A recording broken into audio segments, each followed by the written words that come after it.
maalmahan waxaa la isla dhexmaraa in ra-iisul wasaaraha dalkan Fiqi Khadmeers xisbigiisa CDU inuu wada shaqeyn la sameysan doono xisbiga AfD. Ma ogolaan doono dalalka dalkeena oo ah dimuqraadiyadu ka hadlaya in xisbi noocan oo kale ay iskaga ciyaaraan, mana dhexmari karto wada shaqeyn xisbiga AfD. السلام عليكم ورحمة الله تعالى وبركاته. بسم الله الرحمن الرحيم. كسر أوف جوياني. جنال كذا كعصبت وحنا كعقد صلنا هنا نقصو بيرتيت. هذا كوركتد فيسبوك، هذا كوركتد يوتيوب، هذا كوركتد تيك توك، ميل والبو. نيجي في غد ميرس واتيمان اللي بدأن كهذا لنا إن لوجود نجنا أسوق فانا يقحو تيجان يري وحاس هذا الكسر بحصل. وعنصرية لوجو قبطي. هذا لا داعي إيو مركي لسه نحمله شيء هاد in xisbigiisa CDU uu wada shaqeyn la sameysan doono xisbiga kale AfD oo xag jirka ah, maadaama AfD maalmahan ay soo kobacday xitaa xisbigiisa ka kormartay aftidii maalin dhibid la qaaday.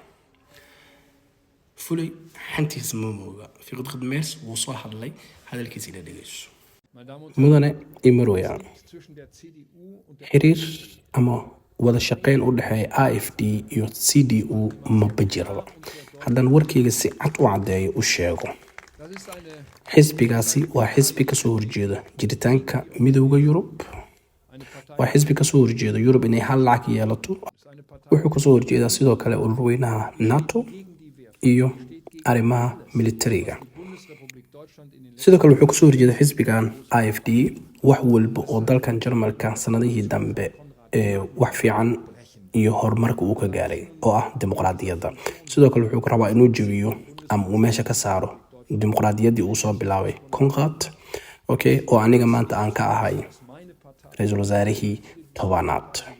Fiqi Khadmeers wuxuu taagan yahay xisbiga CDU, weligiis looguma baranin inuu la shaqeeyo AfD wuxuu taagan yahay xisbi aan la shaqeyn karno oo aan waday noqon karno maba ahanba.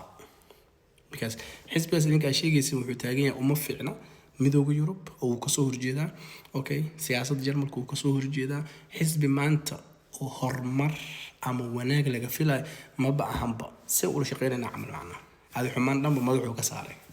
marka laakiin ma aaminsani Fiqi Khadmeers lama aamini karo, jirjirool baysan waysan ma fahanta. marka adig maxay kula tahay comment ku soo qor qeyr badan.